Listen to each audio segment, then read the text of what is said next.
Dans cette vidéo, nous allons continuer de modéliser quelques petites choses, mais aussi de voir comment ramener des modélisations venant d'un autre fichier Blender, mais également aussi nous allons faire une petite modélisation qui va nous servir de lumière, de source de lumière, et avec lequel nous allons voir le mirror et le booléen.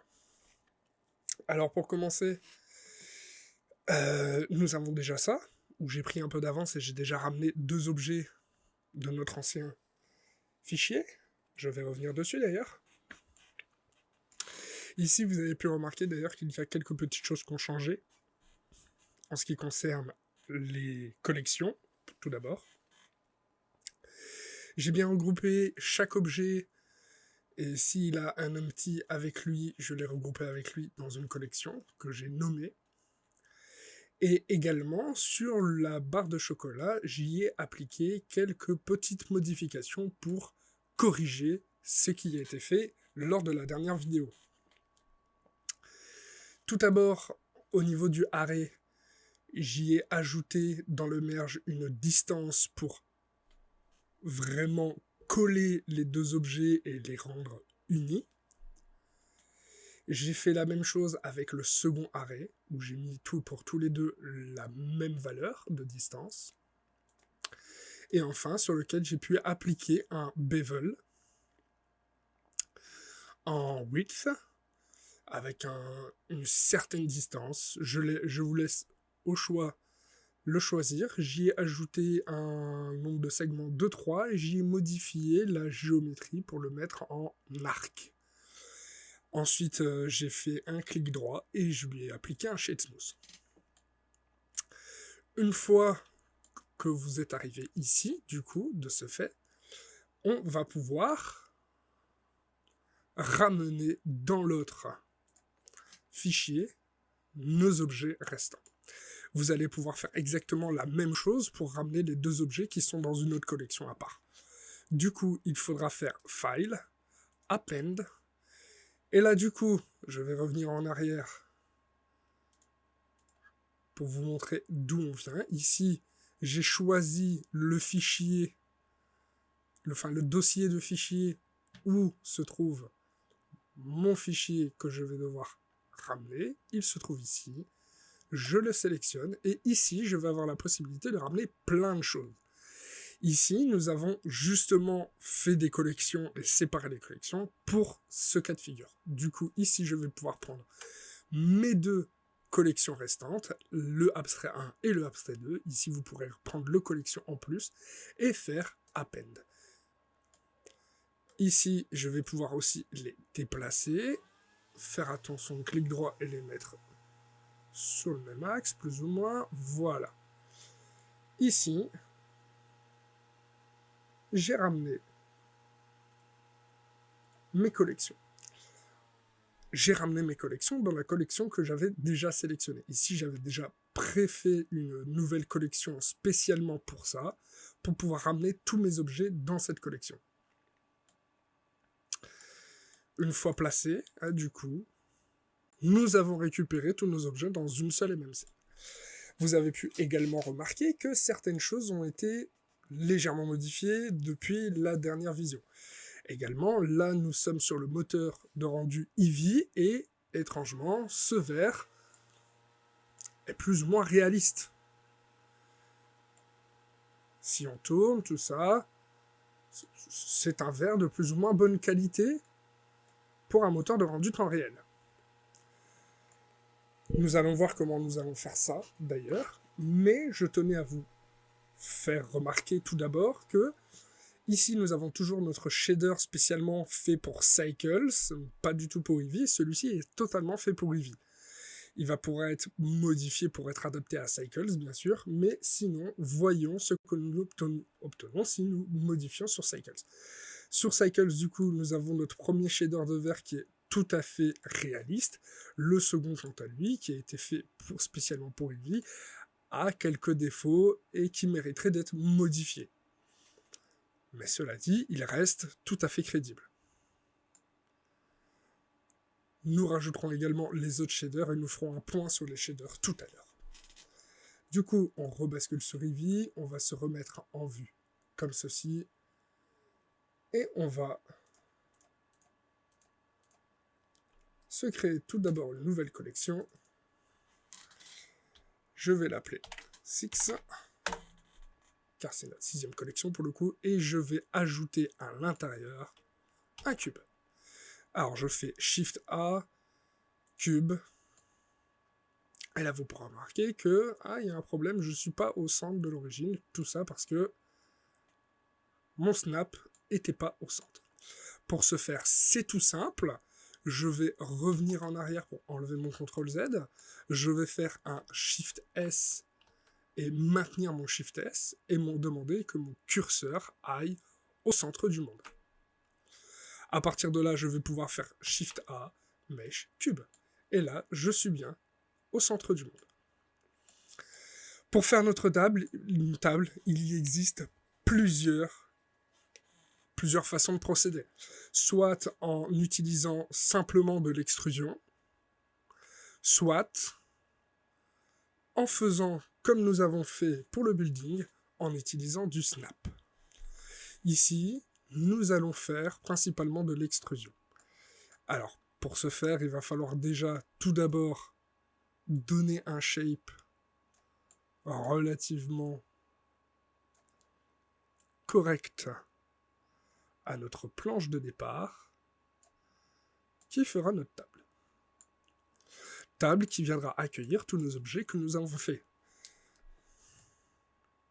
Alors ici, on va faire une table classique que l'on trouve dans le commerce actuellement.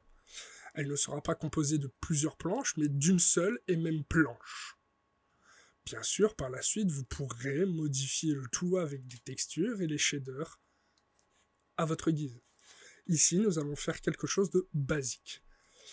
Bien sûr, si j'avais voulu faire une table avec plusieurs planches, je me serais appliqué à faire une planche, à faire un arrêt, et le mettre dans mon cadre que j'aurais fait au préalable. Ici, ce n'est pas ce que nous allons faire. Nous allons vraiment rester sur quelque chose de basique, car en soi, cette table va juste nous servir de support, et juste pour revoir certaines bases de la modélisation. Donc ici, nous avons quelque chose de plus ou moins correct, nous allons pouvoir passer en mode édition. On fait tabulation, et on va commencer à ajouter des cuts, des bevels, et tout un tas d'autres choses pour pouvoir modeler, tout d'abord, nos faces. Ici, nous allons commencer par faire les pieds de la table, mais juste avant ça, il y a un rebord aux tables.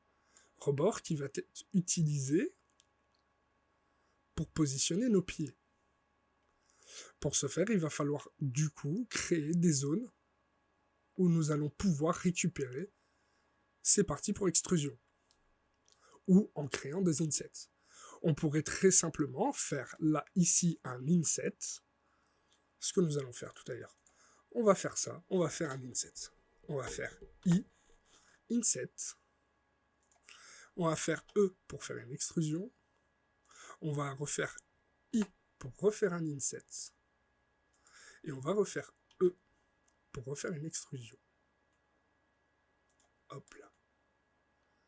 Là, nous avons déjà un plateau. Il existe plusieurs types de tables. Alors, soit vous avez des tables avec les pieds qui sont directement dans les coins, soit elles sont ici, incrustées entre eux, juste à côté de la frame. Nous allons faire ce type-là, pour le coup. Et là, il y a plusieurs choses que nous pouvons faire. Soit faire des insets et rajouter des loop cuts, en faisant ici, inset.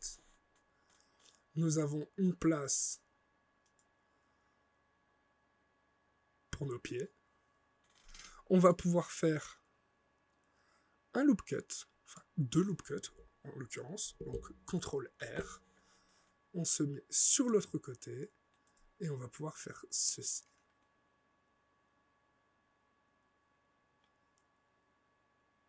Hop là.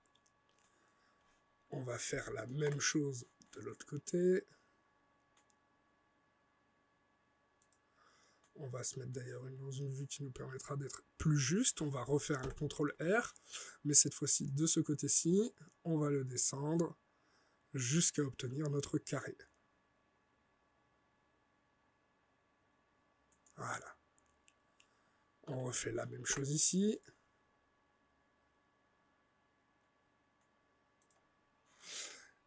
Alors là, nous avons tout d'abord respecté la règle des 3 en créant des emplacements spécifiques pour de la modélisation. Mais en plus de ça, nous allons pouvoir modifier le placement de ce carré pour les 4 coins un peu plus haut pour qu'il soit plus proche de notre bord. Du coup, nous venons en sélection de face. On revient comme ceci. Et on va déplacer tout d'abord en hauteur presque proche. Et on va pouvoir faire un scale sous le côté. Hop là, pas trop gros, en utilisant Shift pour s'assurer. On va pouvoir faire la même chose. Tout d'abord en scale. Et enfin en déplacement.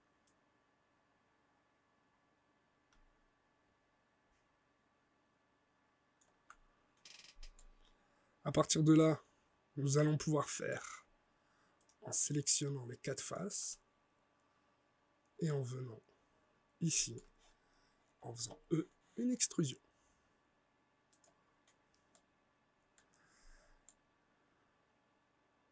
Et voilà, une table basique. Là, me direz-vous, il va y avoir quelques soucis si nous mettons un Subdivision Surface, qui se trouve ici. Voilà. Et on va le mettre tout de suite à 3, 3. Voilà, il y a un problème. Si nous avons voulu faire quelque chose en plastique moulé, à la rigueur, ça aurait pu être intéressant. Mais là, ce n'est pas le but. Pour le coup, il va falloir rajouter de la subdivision avec des loop cuts et des bevels. C'est parti.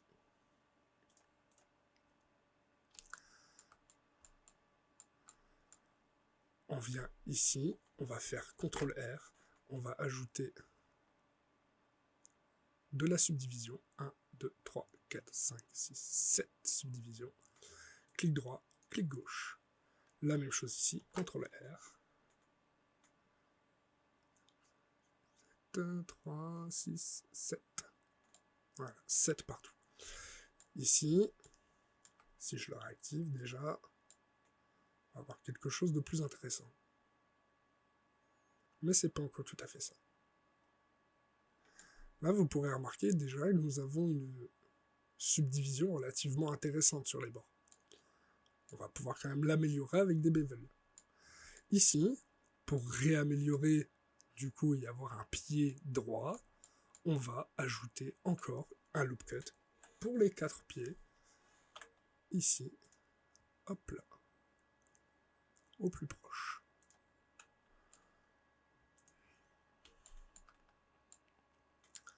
Là, ici, on va pouvoir faire la même chose avec le dessus. On va désactiver ceci pour avoir une meilleure vue de ce qu'on fait. On va faire CTRL R et un au plus près. Et pareil pour les 4. Ici, c'est juste une histoire de simplicité.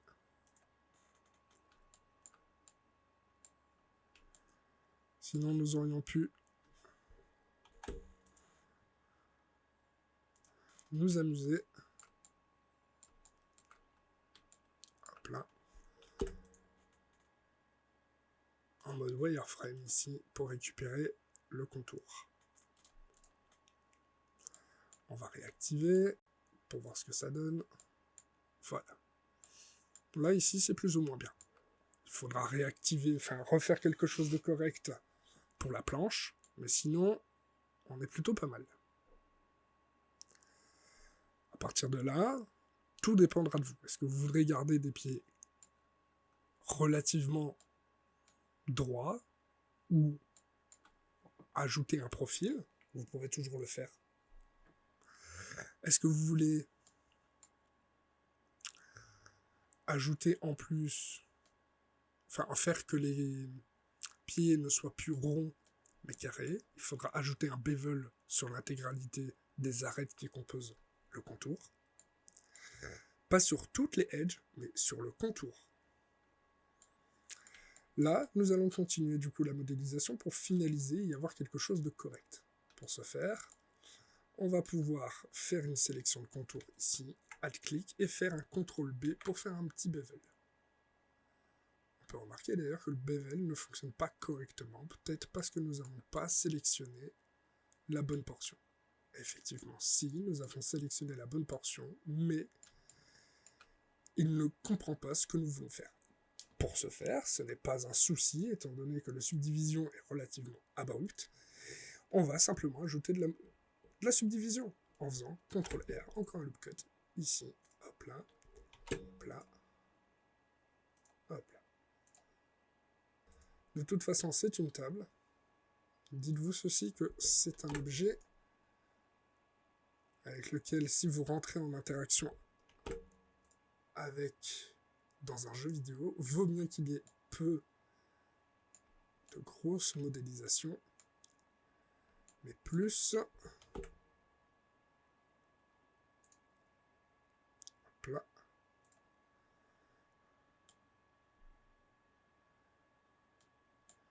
plus de détails dans ce que vous allez faire. Ici, on s'approche de quelque chose d'intéressant. Plus que quelques petites edges ajoutées et nous serons bons.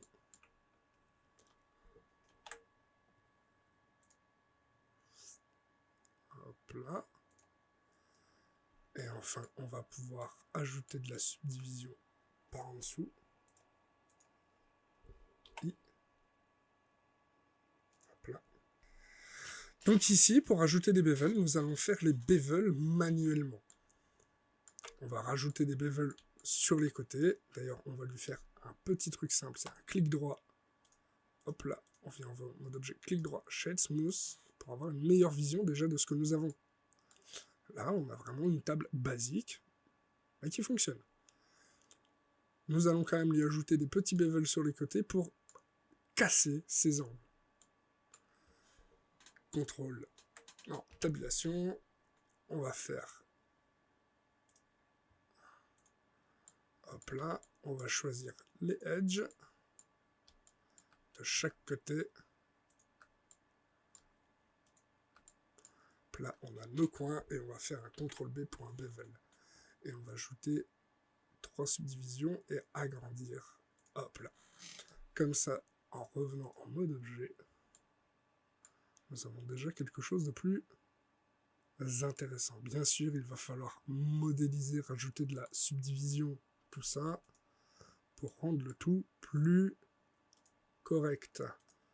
Si vous regardez bien ici, nous avons des défauts. Parce qu'il faut rajouter de la subdivision. Ce qu'on va faire d'ailleurs. On va faire ceci. On va prendre en sélection de face. Hop là, hop là, hop là. Et on va faire Inset.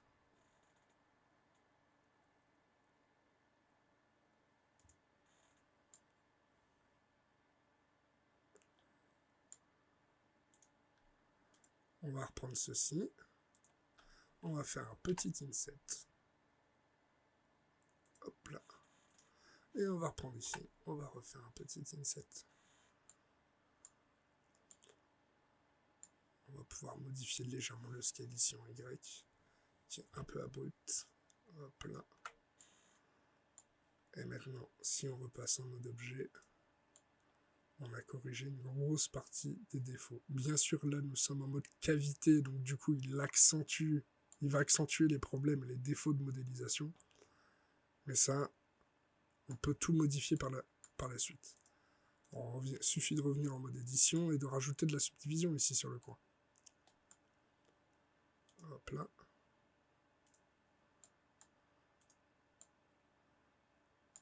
On fait CTRL R. On rajoute 2. Tac. Tac. Ouais, on va même modifier un peu le scale. Hop là. Car au final, c'est une chose à laquelle on n'a pas pensé.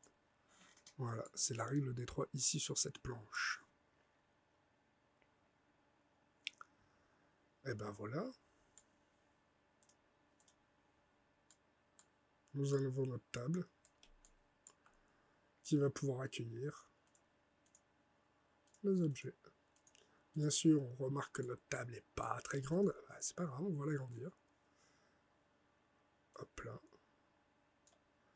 On va l'aligner comme ça.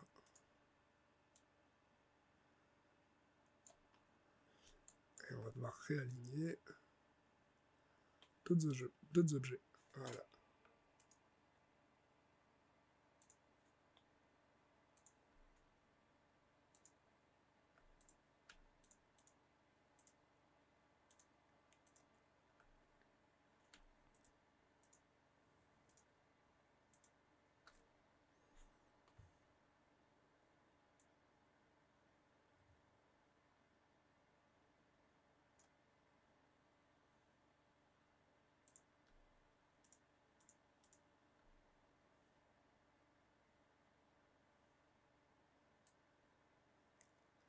Voilà. Voilà, nous avons fait une table pour accueillir nos objets.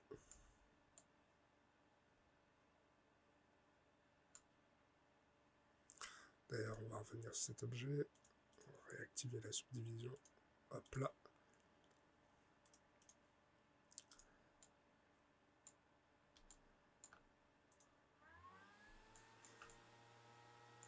Première étape, terminée. Ici, nous allons commencer à faire du shading. Nous allons revenir sur tous nos objets et revoir comment faire du shader. Faire de la mise en scène. Hop là.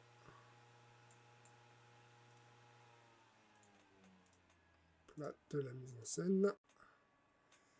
Ici, on n'oublie pas de le renommer. On va le renommer table.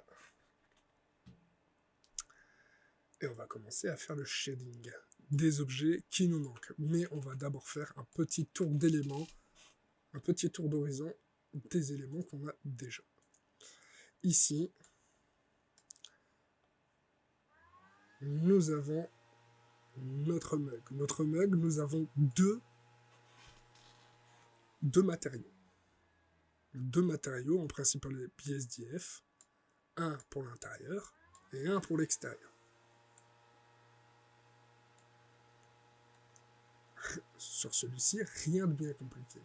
Sur le Rubik's Cube, c'est exactement la même chose, mais avec plus de couleurs.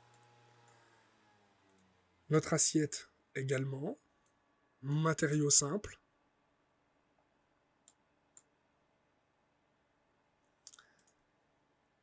Fourchette, cuillère et couteau ont également le même matériau simple.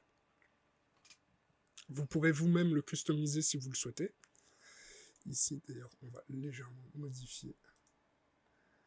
Hop là, comme ça. La disposition de notre tablette, qui n'est pas tout à fait au bon endroit. Hop là. Ça ira. Du coup, on peut revenir dans le shader editor.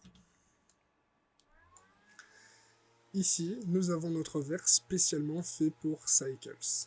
Un glass BSDF, une roughness et un IOR légèrement descendu. Bien sûr, il peut être pimpé et modifié à loisir. Enfin, nous allons voir là le shader pour notre verre pour Eevee. Alors, pour ce faire, il va falloir reprendre un principal BSDF et changer quelques petites choses dessus. Déjà, on va enlever la roughness et la mettre à 0 et modifier la transmission et la mettre à 1. Là-dessus, si vous mettez que ça, vous allez obtenir quelque chose de Voilà. Il faudra pour ce faire ajouter un node de transparent. Pour ce faire, toujours de la même façon que pour les autres nodes ou amener toutes les autres choses dans Blender, Shift A, on clique, et là, on demande ce que l'on veut. Là, c'est un transparent BSDF. En blanc, pourquoi? Parce il aura besoin de transmettre du blanc en transparence et non pas du noir. Du coup, il va être mis en mix shader avec notre principal BSDF qui sera en deuxième entrée. Et pour ce faire ceci, vous n'en tenez pas compte, hein, vous en êtes là. Hop là, surface. Voilà. Bien sûr, pour avoir exactement cet effet, il va falloir rajouter ces petites choses. Tout d'abord, on rajoute un Fresnel qui va en plus donner un indice de réfraction en fonction de l'angle de vue et de la lumière et de son absorption dans la scène. Du coup, si vous changez son facteur ou son point de vue, vous pouvez voir que l'angle de Fresnel modifie la vision qu'on a dans le verre. Le color ramp, lui, quant à lui, va modérer justement les zones de noir et blanc que vous avez là actuellement. Un color ramp basique dans lequel on a juste remplacé la couleur noire par un gris qui a cette référence A7, A7, A7 dans le X. Pour plus de réalisme dans ce moteur de rendu, on se permet d'ajouter un node de translucence BSDF qu'on va mixer toujours en mix shader. On va prendre le résultat de notre premier mix shader et le mettre en deuxième entrée, comme pour le principal BSDF pour le premier. Et on va toujours utiliser en facteur le Fresnel en utilisant le color en facteur du color ramp. Et enfin, on utilise ici le résultat. Il faut un peu de temps. Ce translucent va permettre à la lumière de rebondir à l'intérieur de votre épaisseur de verre. Malheureusement, votre épaisseur de verre est un peu faible. Du coup, il va falloir trickser en lui donnant justement cette translucence à l'intérieur de votre shader. Cela permettra d'accentuer cet effet, et bien sûr, la couleur ici, qui est une couleur au pif, c'est au juger, ce sera à vous de juger en fonction de votre couleur d'environnement, tout ce que vous aurez dans votre scène. Vous allez pouvoir pimper justement ces valeurs ici et là pour obtenir un meilleur résultat. Ici, du coup, on va faire vite fait les shaders des derniers éléments qui nous restent et on va passer à la dernière partie. Pour ce faire, on prend ce matériau et on va le modifier. On va lui mettre une couleur brune. Voilà. On va modifier légèrement sa roughness et on va légèrement modifier son clear coat. Nous avons quelque chose de relativement intéressant pour du chocolat. On va pouvoir le laisser tranquille. On va faire deux petits shaders intéressants pour nos deux amis ici présents. On crée un nouveau. On va rester avec ce format-là. On va juste lui changer les couleurs. On va lui mettre un... Allez, on va le mettre en rouge. On va lui demander d'être légèrement métallique. On va diminuer sa roughness pour qu'il soit plus métallique. On va lui ajouter un clear coat pour avoir un style vernis. Voilà.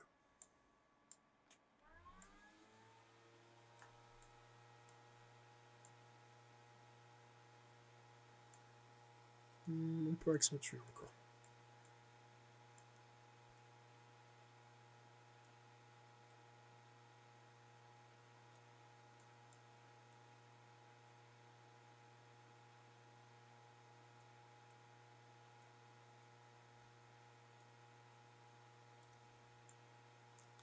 Voilà, c'est plus intéressant.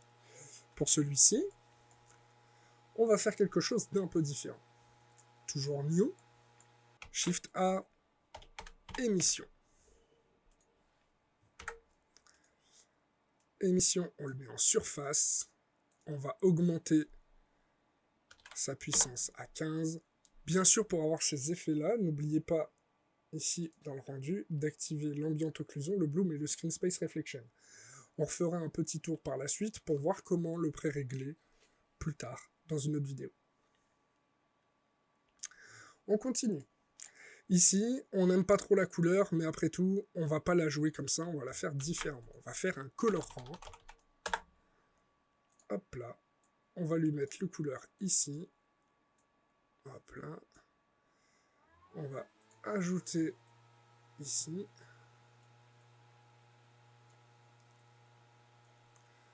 Et on va pouvoir changer les couleurs. Ici, du coup, on veut du blanc. Ici, on veut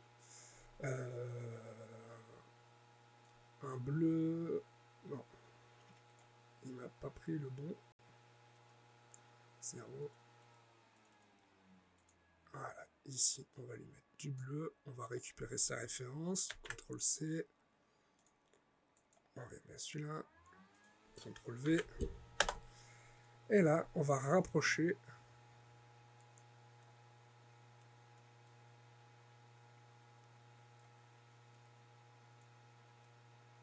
Comme ceci. Et on va pouvoir changer et choisir un type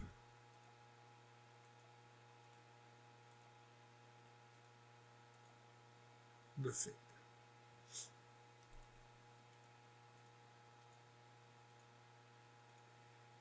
Le B-spline était intéressant, il faut juste le rapprocher.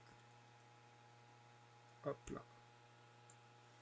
Visuellement, on n'a pas l'impression qu'il projette du bleu, mais si on regarde bien, c'est ce qu'il projette. D'ailleurs, ça va pouvoir nous permettre d'être utilisé en tant que lumière, en tant que source de lumière. Là, voilà. Basiquement, simplement, on va rester là-dessus.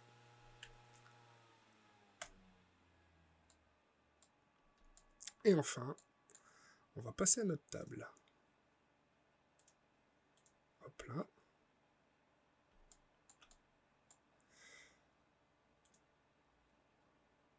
On lui voudra... Allez, on va peut-être 2 ou 3 slots. On verra ce qu'on a besoin.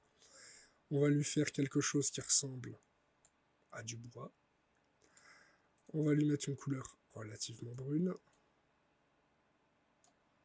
Brune un peu claire. On va ajouter un clear coat, un vernis. Voilà. On va ajouter un noise que l'on va mettre sur la texture.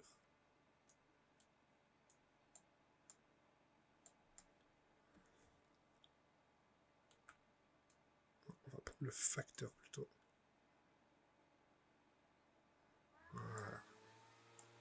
Pour mieux voir ce que l'on va faire, on va augmenter le scale, la roughness, le detail, et on va faire un peu de distorsion. On va modifier le scale pour exactement bien voir ce qu'on fait.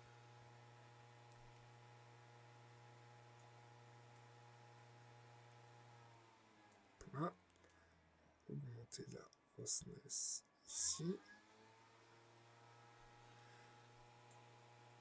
Ça a l'air relativement intéressant comme ça. Et on va pouvoir ajouter un color ramp. Ce color ramp va utiliser les couleurs qu'on lui a données.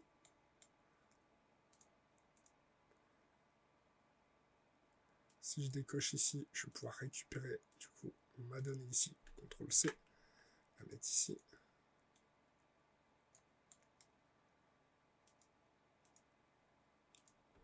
V.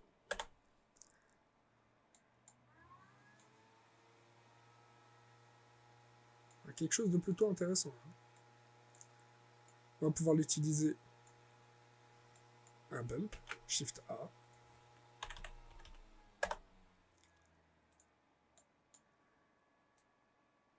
Qu'on va mettre dans les normales. Et on va récupérer le facteur de notre noise et le mettre dans la hauteur. Il va nous faire un truc assez hardcore. C'est normal. Là, on va juste lui demander du coup de modifier cette taille, qui est 10 fois trop abrupte. Dans Restraints, on va aller à 0.02, qui est un peu trop faible pour le coup. Point 2 ici reste relativement... Voilà. Ça reste relativement cool. Là, on va du coup pouvoir modifier certaines petites choses. Déjà, il va falloir qu'on récupère ce pattern-là, mais qu'on le change de sens pour celui-ci, pour les pieds, et qu'on en rajoute un autre, un peu plus clair, avec, pourquoi pas, le même pattern qui a l'air relativement intéressant ici, pour avoir une bordure plus ou moins réaliste. C'est parti. Ici, on va récupérer notre matériau que je viens de faire, qui est le matériau 18. Je vais le dupliquer. Du coup, il s'appelle matériau 19. Et je vais pouvoir, ici, en mode édition, en sélectionnant en sélection de face,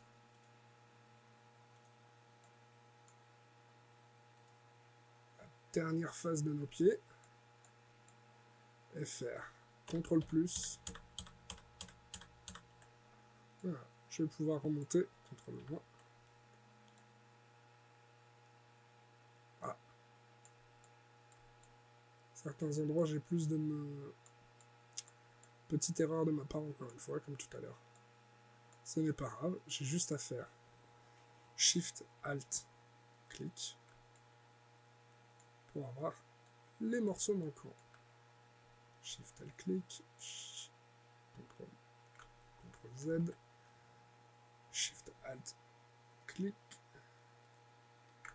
CTRL Z, CTRL Z.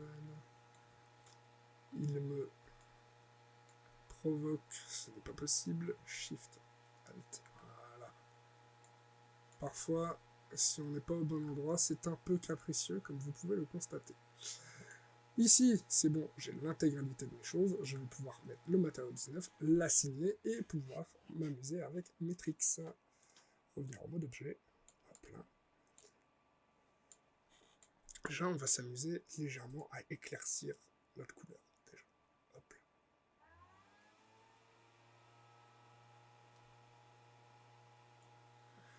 Et on va lui changer.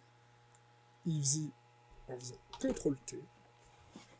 Pour ce faire, il faut absolument que vous ayez dans vos préférences votre add-on,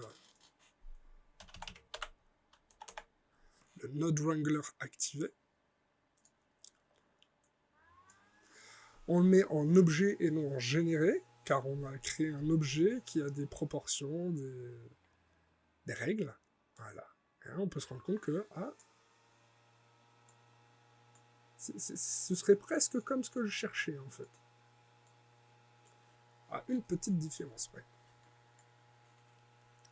Ici, je pourrais augmenter la torsion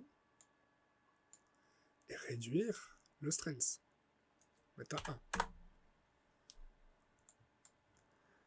Aussi, accentuer noir et éclaircir mon brun. Et je vais limite même pouvoir récupérer ce shader pour l'appliquer à ma planche. J'aurais même pas besoin d'en faire un nouveau. Du coup, je vais pouvoir le supprimer en faisant moins. Et assigner, du coup, en mode édition.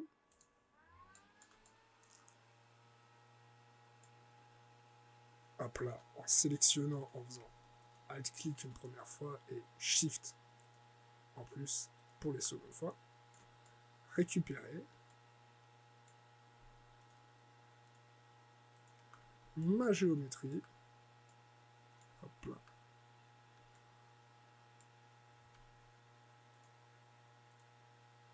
Qui constitue ma planche. Et lui faire un assign.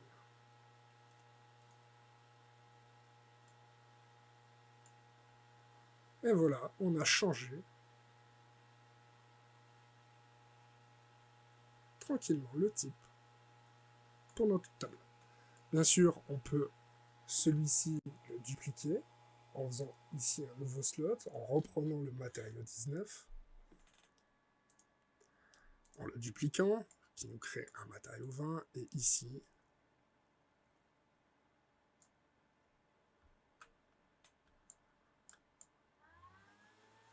il va falloir bien sûr resélectionner. On va changer légèrement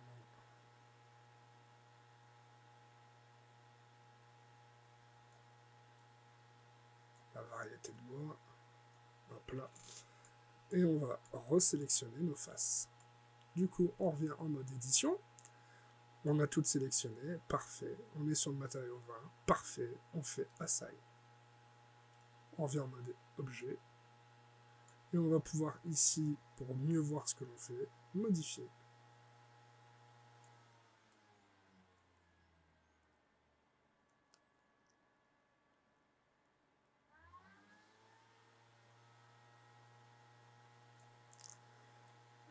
Et là, c'est au choix, à vous de décider la couleur de table que vous voulez choisir.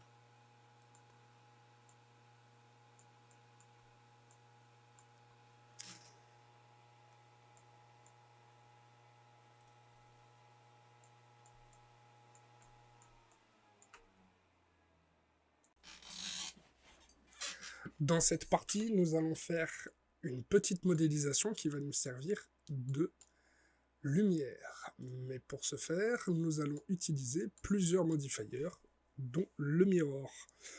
On va commencer en faisant Shift A et ramener une sphère, UV Sphere. On va se mettre en Z et on va se mettre en wireframe. On passe en mode édition et on supprime la moitié de la sphère. Hop. Supprimer, face. On fait la même chose ici. Supprimer, face. On revient en mode normal, et là nous pouvons voir que nous avons un quart de sphère. On va pouvoir y ajouter un modifier mirror, en X et en Y. À partir de là, vous me direz pourquoi on a fait tout ça, si c'est pour refaire ça. Eh bien, c'est tout simple. On va faire A pour sélectionner l'entièreté de notre sphère, et on va déplacer pour ouvrir notre sphère.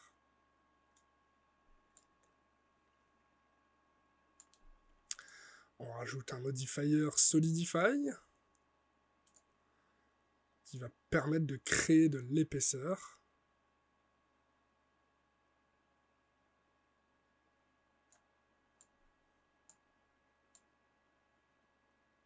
Voilà.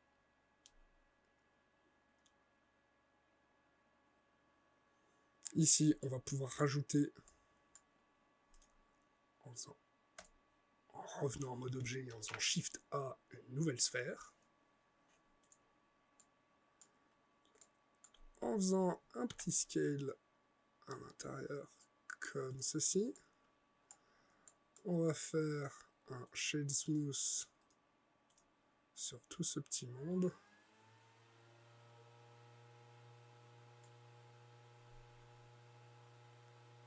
On va revenir sur celui-ci, revenir en mode édition.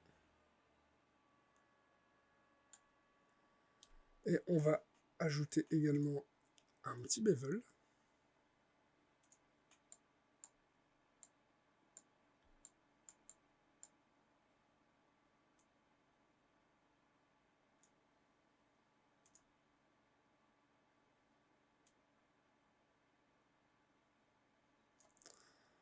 Pour ce faire, on va appliquer notre mirror et notre solidify.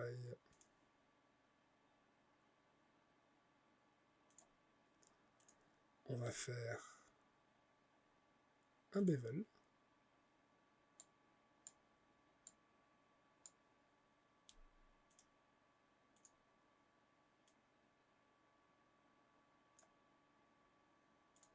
Profil arc. Voilà. Moi, pour ce que je veux vous montrer, ça me satisfait. Même si pour le bien de la géométrie, il faut ajouter justement une épaisseur. Soyons fous, faisons-le. Allez, CTRL R.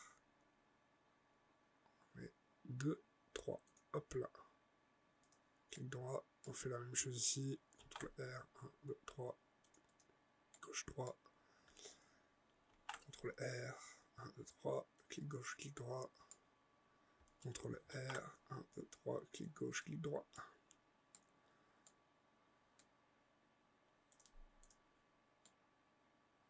Voilà.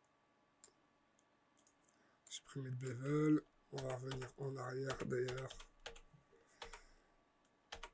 Pour récupérer nos deux modifiers, on va passer le Solidify avant le Mirror. Et le Solidify, lui, par contre, va être appliqué.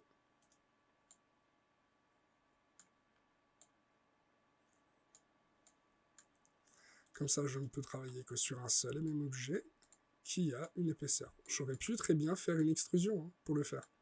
Mais c'est pas ce que je recherche. Là, ici, c'est simplement CTRL R.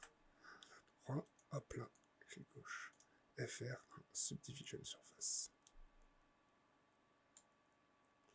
Je vais même pouvoir faire ceci. Alt, FR, CTRL B.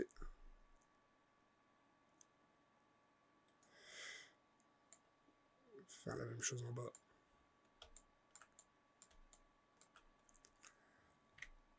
Alt Shift, clic et CTRL B. Hop là. C'est déjà bien mieux. Là, à partir d'ici, on va rajouter des petits objets à l'intérieur qui vont servir de booléen cette fois-ci. Alors, je vais commencer à renommer mes objets. Là, à l'extérieur, ça va être le shield, un petit bouclier. Et à l'intérieur, ça va être mon émetteur. Je vais pouvoir faire un Shift A, ajouter un cube.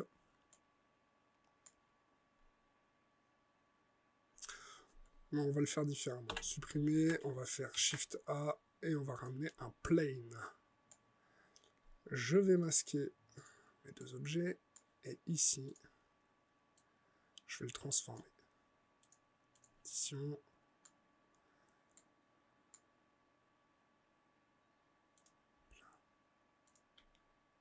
C'était ça. A. CTRL B.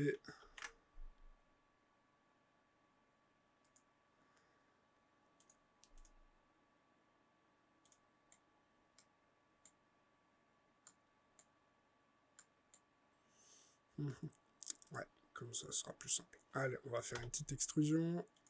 On va le prendre sur les côtés. Là. On va lui appliquer un bevel. Si vous faites B, voilà ce qui arrive. Clic gauche à côté pour désactiver. C'est CTRL B. Hop là. On rajoute de la subdivision. Et là, il y a un problème. Vous savez pourquoi? Tout simplement parce qu'au centre, on n'a pas de subdivision. Alors on fait clic gauche pour annuler. Et on va ajouter de la subdivision au centre. CTRL R. 1, 2, 3. Voilà. Clic gauche, clic droit pour laisser sur place. On va pouvoir sélectionner de nouveau nos arêtes pour ajouter le bevel. CTRL B. Hop là.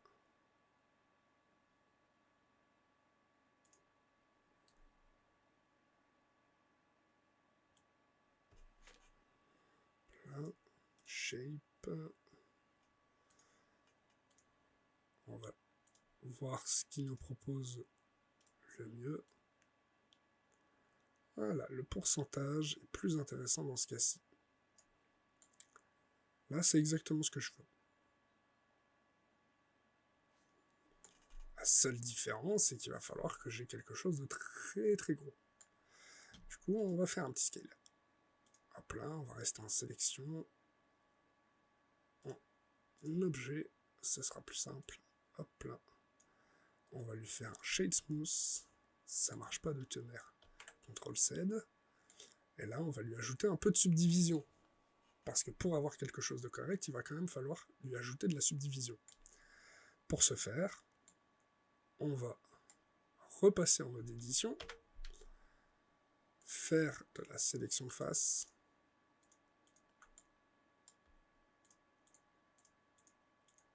et faire un inset. Hop là.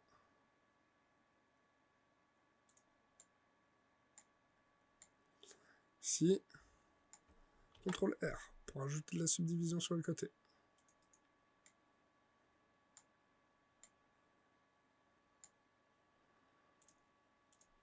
À partir de là, quelque chose de plus intéressant. On va pouvoir ramener notre shield du coup, et on va placer notre objet à plusieurs endroits.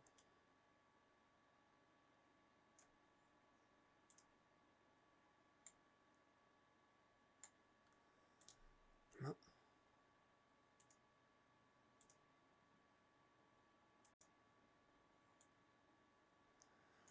Ici, je me suis bien mis en local. Je vais pouvoir faire un scale de l'épaisseur, mais réduire la hauteur. Ainsi pouvoir faire ceci. Hop. Et je vais pouvoir le dupliquer. Je me mets comme ça. Je voudrais qu'il soit bien aligné. Voilà. Je vais faire Shift D, clic gauche et Move. Je vais le faire passer de l'autre côté. Hop là. Je vais prendre ces deux objets. Shift D, clic gauche. Et là, je fais une rotation. Et je vais prendre le point médian entre les deux. Sauf que je souhaite plutôt que ce soit le curseur 3D. Et je vais faire ceci.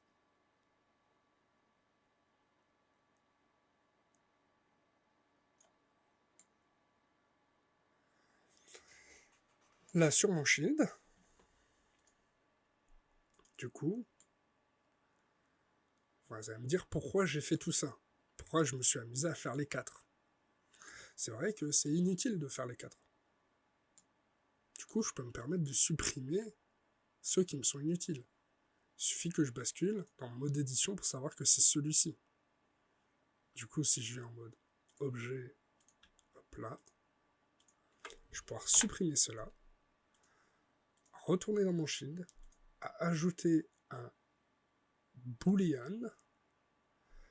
L'objet en booléen, je veux que ce soit celui-ci. Je veux d'ailleurs que... Alors on va voir qu'il y aura des problèmes, c'est normal. Hein, Euh, Intersection, on est bien en différence. Solve. Voilà, on va rester comme ça et on met ici avant la subdivision. Même avant le miroir. Lui, on va pouvoir lui demander de ne plus être visible. Voilà, ça a créé des défauts dans la géométrie. C'est normal. C'est d'ailleurs le souci, si vous avez fait la Game Boy, auquel, au bout d'un moment, vous allez être confronté. C'est-à-dire qu'au bout d'un moment,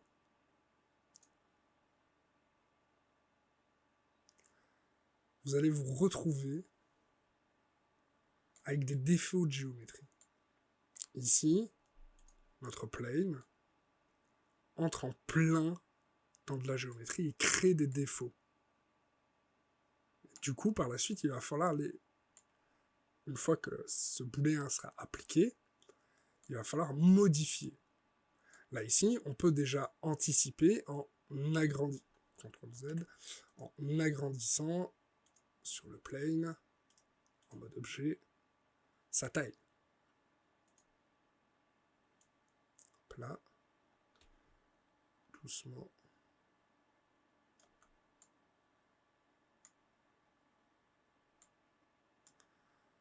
On va se remettre en Active Element. Local.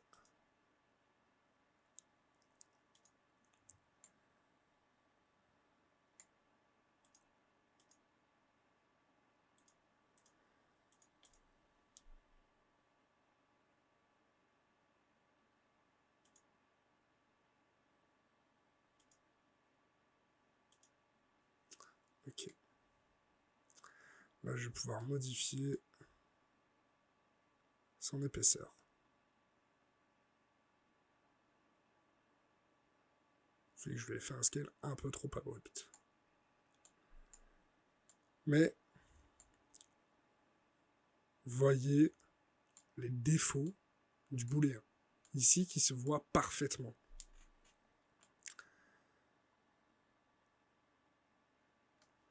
Pour réussir cette chose, avec le booléen, il existe plusieurs façons de réussir.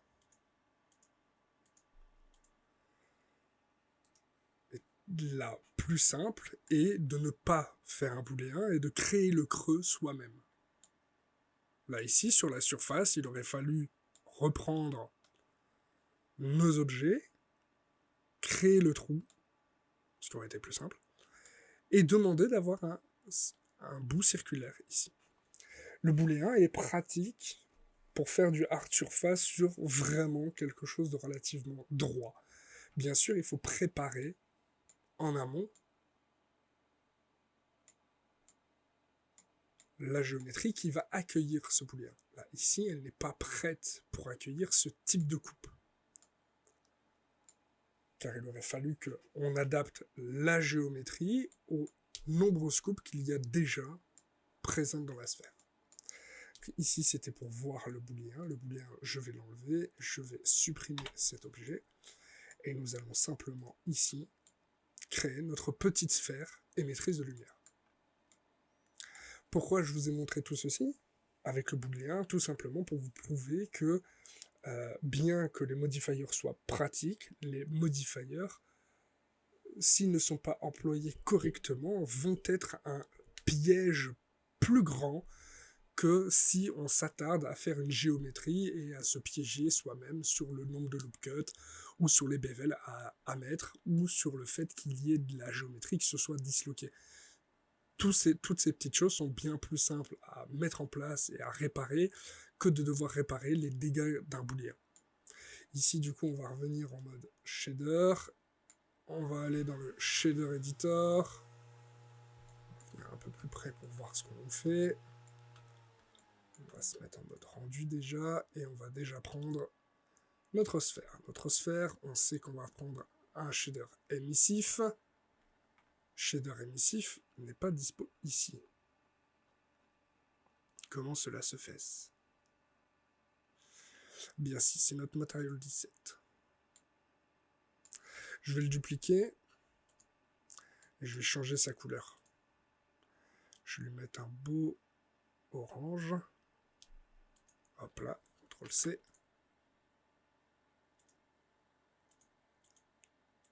CTRL-V. On peut voir déjà que la teinte a bien changé. Et ici, notre shield, on va lui mettre... On va lui faire un nouveau et on va lui faire quelque chose de très métallique. Très métallique. Hop là. Un clear coat élevé. Et on va lui mettre une couleur. Très sombre. On revient à notre layout. Et on va réactiver tous nos objets.